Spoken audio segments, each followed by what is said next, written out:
Here's the thing. Who holds the key to peace? Is it Europe or is it the United States? And I am genuinely confused on this. And I can't speak for everybody, but if you take a step back and rid yourself of where your instinctive allegiances might be when it comes to geopolitics, do you really know the answer to that question? Do you really know who holds the key to peace? United States or Europe? And when we say Europe, that's not the EU, that is the wider interpretation of Europe, the continent. That includes us, includes Ukraine, etc. I feel like I've landed in another upside-down world. I've been popped into that time capsule, blasted off, done a few laps of planet Earth and landed again, a topsy-turvy world of turmoil and commotion, a fog of confusion, tussle and aggro. That kind of underplays it a little bit. It's actually far more disturbing. It's dangerous.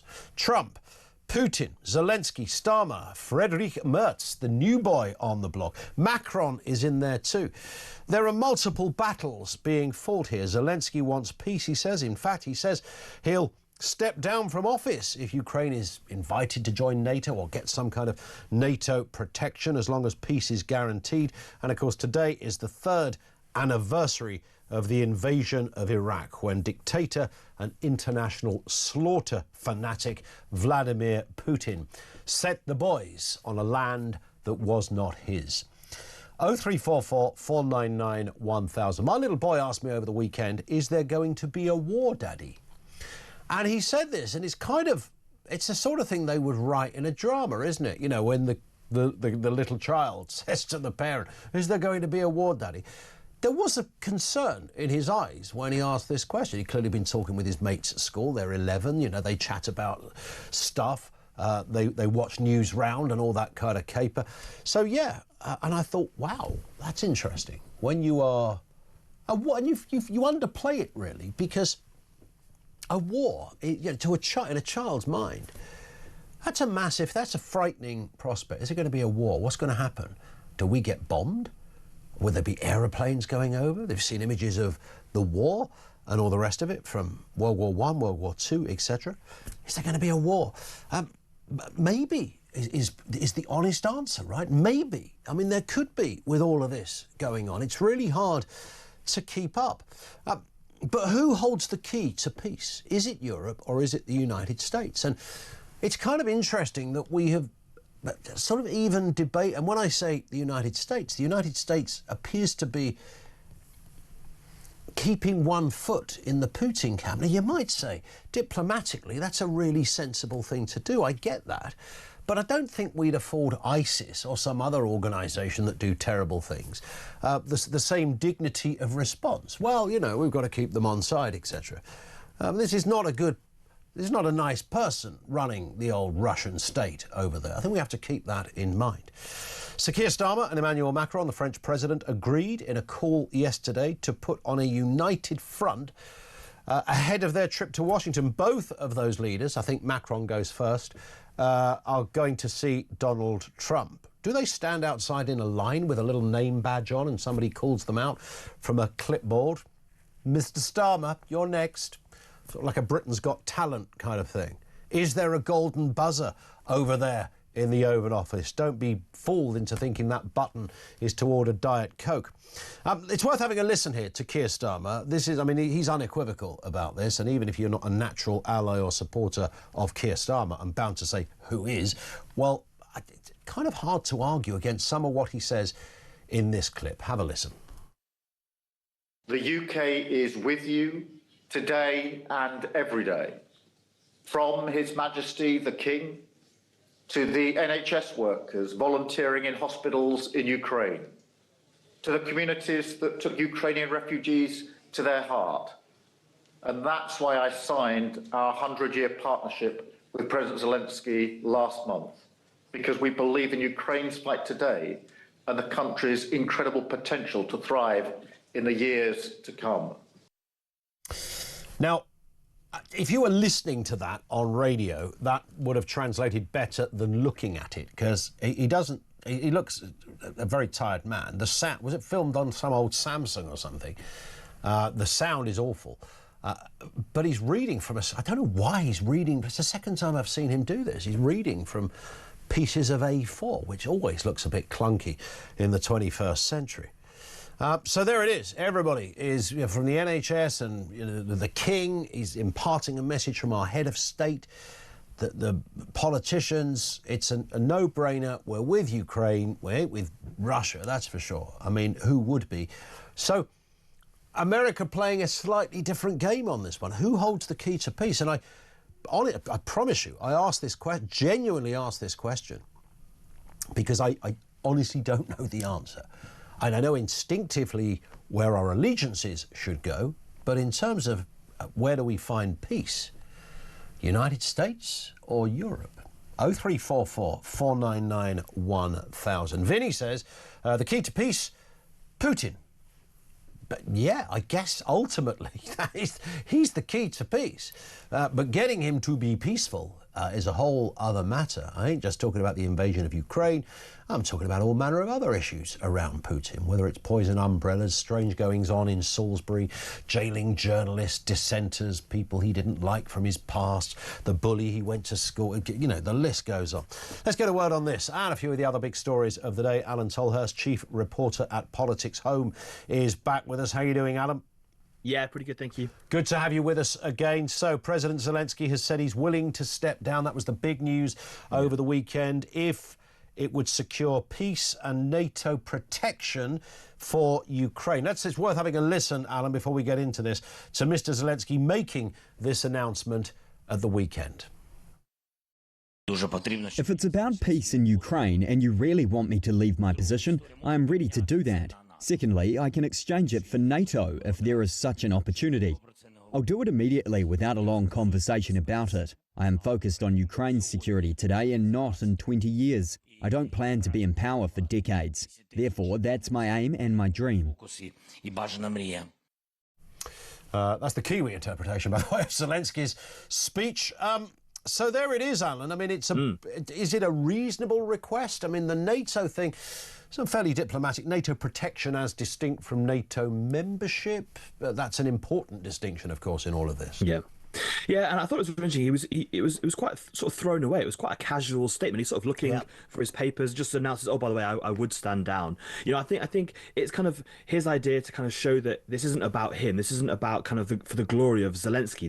That in his mind, you know, this is about doing what's best for Ukraine. And obviously, he came under a lot of criticism last week from figures in America calling him a dictator. Donald Trump called him, and he's effectively saying, "Look, you know, I'm no dictator. I'm just simply the guy who was in office when this all started, and I'd happily go if it secured Ukraine's future and its future safety." So I think it was kind of an interesting and quite a kind of a deft ploy from him. But I think that question that you posed at the beginning, you know, who's the key to to ending this? I think in a sense framing it as being whether it's US or Europe is perhaps the wrong way to do it. I think that's how the Russians would like to see it, perhaps to drive a wedge between the US and Europe. I think actually it needs to be a joint situation between the two of them. I think only Ukraine's future would only be secured if it was an agreement that the US and Europe were together on, that they were in lockstep on. So I think that's what they're going to try and do. And I think you talked at the top about Macron and Starmer over there, kind of this 1-2 punch of kind of diplomacy. I wonder if actually it's going to be a bit kind of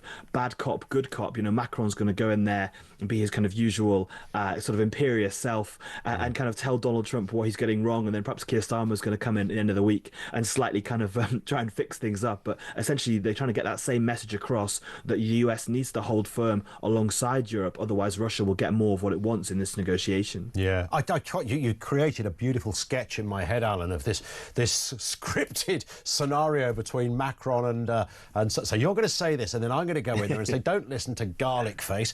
This is what you've got to do, and that gets Trump on side. So Trump then thinks, oh, Starmer's good and Macron's a bit weird, and they can work it out like this. And in fact, in a world absent of logic at the moment, that there may be something in that. And on a similar vibe, I do wonder whether Trump's position is he's seen all these Macron characters and God knows who else come and go, and they all seem to sing from a pretty similar hymn sheet, and they have very clinical words and it sounds very sensible. but nothing gets done. So I'm here now. I'm going to mix it up a bit. It's not conventional, but believe me, at the end of this, I'll have sorted it all out. There could be something in that. Yeah, I mean, look, he's not the first American leader to be critical of European allies for not spending enough on defense, on relying on US as effectively being kind of a backstop on this kind of stuff. But no American president has managed to force kind of European leaders' hands. Trump thinks that, you know, by pushing further, he might be the one to actually do it. And I think given that all the briefing around, you know, whether the UK, how quickly it's going to get to 2.5%, whether it's then going to set out how to get to 3% of GDP on defense spending, he might think that actually pushing it in that way that he has done is an effective way of doing things. And for Macron and for Starmer, they've got to work out a way of kind of making him, I guess, in a sense, making him feel like he's getting what he wants. I think that's how you kind of diplomacy works with Donald Trump, is you've got to make it feel like he's getting the win as you try and pursue your own narrative and agenda as well. Indeed, and we will wait and see with interest which one it is. Of course, the next few days are going to be pivotal, of course, because both of those men are over there in the Oval Office, as we mentioned. I've got the popcorn ready on this one, Alan. I don't think I've ever been more engaged. In even doing this for a living. This could be turning point territory for all concerned. We will see. Let's have a look at this story. Greater Manchester Police visited a grandmother after she criticised Labour councillors involved in the recent WhatsApp scandal. Now, there is a bit more to this story than, you know, some of the tabloids have said. It's a terrible look, I think, for law enforcement, but that's where we're at.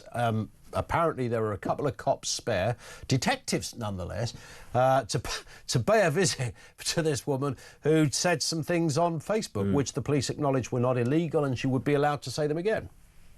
Yeah, and I think actually the key phrase you used just then was a few cops spare, because this idea, I actually think that, you know, I think it seems on the face of it a pretty heavy-handed approach to what is a very minor potential infraction, but also it's the fact that when it comes in kind of in concert with a wider feeling people have about the way that the police is able to respond to things. There is a common feeling amongst most people. There's big polling when the Times did its kind of commission into crime last year. You know, people feel that the government, the police are either unable due to resourcing or just unwilling because they don't want to tackle a large swathe of, you know, sort of low level but really kind of, you know, impervious crimes, like things like shoplifting or bike theft or antisocial behavior or criminal damage. You cannot get a police officer to take the time of day around that kind of stuff, and yet we now have two detectives, no less, going around to someone's house over something which they then have admitted is not even, you know, much of a non-crime itself. So I think that's why people will see this as being,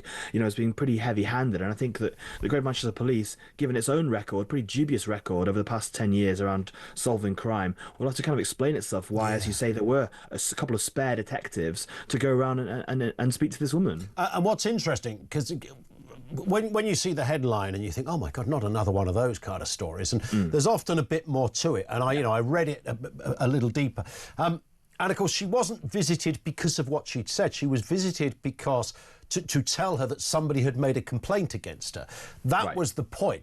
However, the police don't have any obligation, by the way, to inform somebody that someone's made a complaint against us. So we could maybe take that with a pinch of salt, because either way, why two? I don't understand why two.